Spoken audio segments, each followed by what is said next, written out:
Não são só os aliados do Fernando Collor de Mello que estão assustados com sua prisão. Isso afeta também o círculo do Bolsonaro. Pois é, os ex-presidentes aí estão todos em pânico. Quem vai contar essa história pra gente é o Pedro Zambarda aqui no Plantão do Meteoro.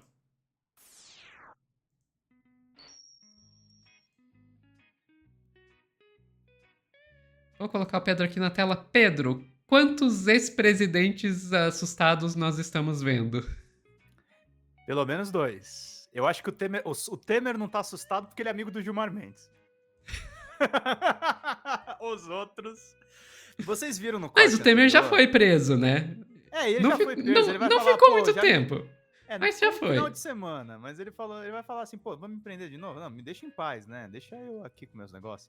Mas basicamente, Sophie, eu já dei essa pista no corte anterior. Na decisão do Moraes, o Moraes deixa muito claro uma coisa quando ele recusa os recursos do Collor. Ele falou, pô, o cara botou embargo infringente pra demorar pra cumprir pena.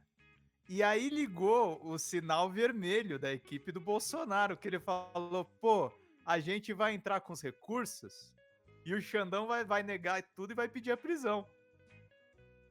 Esse é o medo que tá rolando. Aí a Malu Gaspar, que é bem informado, o repórter dela, o Rafael Moraes Moura, escreveu essa coluna aqui. Prisão de Collor por ordem de Alexandre de Moraes reforça temor de aliados de Bolsonaro. Eu acessei enquanto eu tava fazendo o roteiro, o Twitter do Carluxo, o desespero é real, tá, gente? Tá todo mundo bem assustadinho com o que rolou. Vamos lá.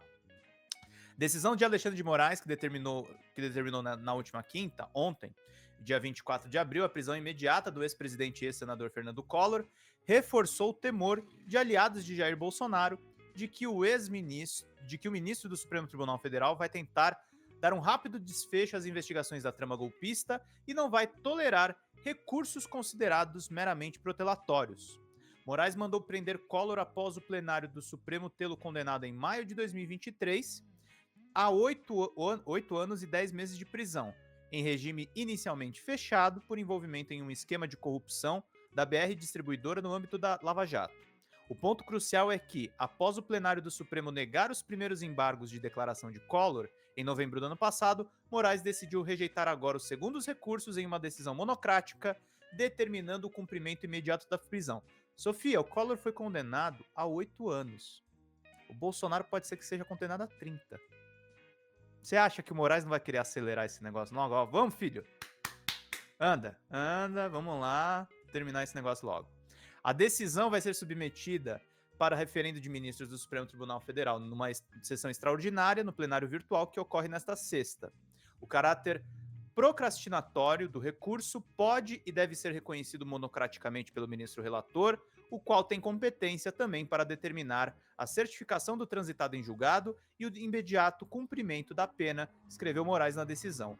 No entorno de Bolsonaro, que considera que os tais recursos cruciais para a estratégia da defesa, há o temor de que até outubro venha a condenação e que ela deve ser imposta pela primeira turma do Supremo ao ex-presidente por envolvimento numa trama golpista para impedir a posse de Lula. Isso abriria espaço, no cálculo de fontes que acompanham de perto o caso, para a primeira turma julgar os primeiros embargos de declaração até dezembro, antes do recesso do fim do ano. Se isso ocorrer e Moraes adotar o mesmo critério usado agora para Collor, poderá recusar os segundos recursos e mandar prender Bolsonaro logo depois.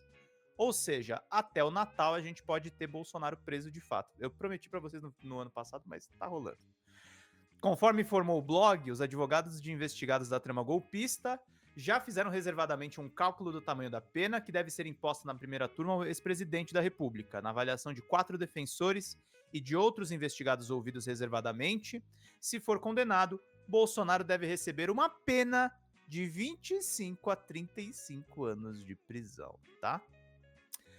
Condenação de Collor para STF. Collor, com a ajuda dos empresários, recebeu 20 milhões. Aí tem todo o caso do Collor novamente aqui na coluna da Malu Gaspar. Eu acho, Sofia, que o negócio dançou, assim. O Supremo tá num modo, assim, de realmente reagir.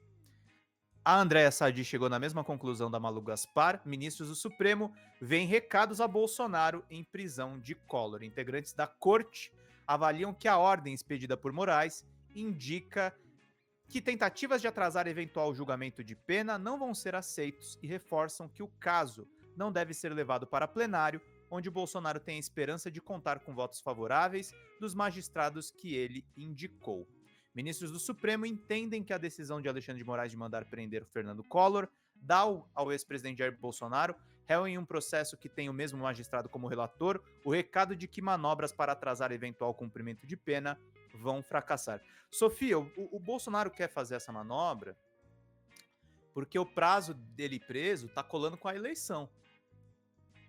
Ele quer deixar isso mais perto da eleição. E aí o Moraes prender ele em dezembro ou janeiro do começo do ano que vem, mela tudo.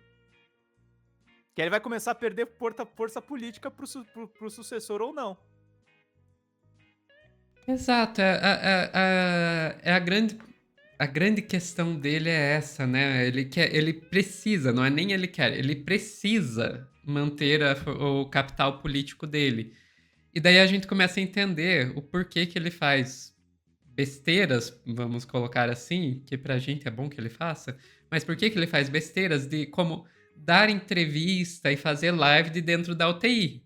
É uma coisa que Atacar o oficial de justiça. atacar o oficial de justiça, porque você olha e pensa, gente, se ele tivesse um mínimo de bom senso, ele ficava quieto lá dentro daquela UTI, sem fazer live, sem dar entrevista, sem gravar vídeo, sem fazer nada, e pronto. Foi o fato de que ele ficou se mostrando que permitiu que fossem lá mandar o oficial de justiça, intimar ele, etc, etc. Mas por que que ele faz isso? Porque ele precisa manter o capital político. Se ele desaparecer, aí esquece, aí que ninguém mais vai pedir passe pra ele pra conseguir concorrer à eleição, aí que ninguém mais vai querer aprovar a PL de anistia. Então ele tá tá numa bela de uma fria e eu imagino que vendo o que aconteceu agora com o Collor, gente, não passa nem Wi-Fi. Não passa nem Wi-Fi. Acabou a gracinha, entendeu? Agora acabou, não vai rolar pra fazer chicana. Mas eles vão continuar. E aí tem um post aqui do blog do Globo, que é o Sonar Escuta das Redes. Os bolsonaristas já estão usando a prisão do Collor para criticar Moraes e Lula por uma lava-jato relativa. Sofia, eles estão chegando nesse cúmulo aqui. Aí fica, por exemplo, aqui, o senador Flávio Bolsonaro defendeu Collor e afirmou que ele está sendo vítima do ato de ódio. Vamos ver aqui só um pouquinho, deixa eu afastar um pouco. Do ato de ódio de Alexandre de Moraes e fez a conexão com a ação penal que seu pai responde no Supremo, pela suposta trama de golpe. Ao negar monocraticamente o segundo embargo da defesa de Collor, o alegando selo protelatório, o que não é o caso, Alexandre cerceia ilegalmente a defesa e mostra exatamente como pretende fazer quando Bolsonaro for recorrer da decisão que o condenará.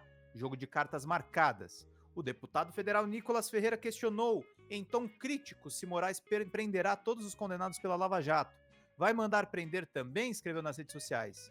Outro parlamentar do PL, Carlos Jordi, relacionou a prisão de Collor ao apoio que ele deu a Bolsonaro nas eleições de 2022. Eu vivi para ver o STF matar a Lava Jato para livrar a cara de todos os petistas e ressuscitá-la para prender o Collor, que coincidentemente apoiou o Bolsonaro em 2022. É tão escancarado que virou normal, ninguém se espanta mais com a suruba judicial desse país. Jordi tá com o francês afiado, né? Agora vamos trazer o orgulho do Paraná, Sofia? O ex-deputado federal e ex-procurador da Lava Jato, Deltan Dallagnol, foi mais incisivo.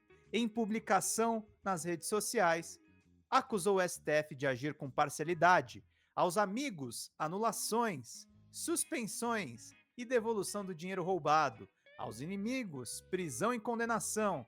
Escreveu referindo-se a uma suposta lava-jato relativa.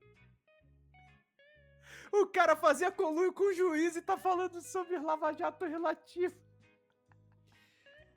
Dallagnol, vamos lá. Eu já falei isso em outro corte, mas vou falar aqui de volta. Queridos, se vocês tivessem feito seu trabalho direito, ao invés de tentar usar não estavam na política, assim. Ao invés de ficar tentando incriminar pessoas que vocês obviamente não conseguiam incriminar, aí todas as pessoas realmente corruptas que foram pegas na Lava Jato, a gente não teria visto anulação de decisões da Lava Jato como a gente chegou a ver. Foi vocês, e sim, estou falando de você, Dallagnol, que conseguiram envenenar o poço. Então não vem falar de Lava Jato relativa. Foram vocês que envenenaram o poço. É inacreditável, gente. É inacreditável essa turma. E aí, só para encerrar, vamos trazer o nosso Machado de Assis da extrema-direita, o nosso Fernando Pessoa da extrema-direita, Carluxo! E aí vamos ver a reflexão do Carluxo sobre o tema. O sistema faz de tudo para encobrir, mais de uma vez, os escândalos de sua criatura. Adivinhem fazendo o quê? Atacando o Bozo no hospital. O último ato corrido, não é ocorrido, é corrido. Não foi ao acaso, tem muito método. O português vai bem, hein, Sofia? Assassinou e passou por cima. Meu Deus. Mas eu diria que até que, vindo do Carluxo, até Tá que tá comedido, né? compreensível. Não tá compreensível, sabe? Tanto é que a gente conseguiu entender que o último ato ocorrido, na verdade, era pra ser ocorrido. Num post normal do Carluxo, as coisas não fariam sentido suficiente pra gente conseguir deduzir o que a palavra significa. Ai, ai, Sofia, era isso que eu tinha pra falar. Eles estão desesperados e se eles estão desesperados, eu estou feliz. Eu também.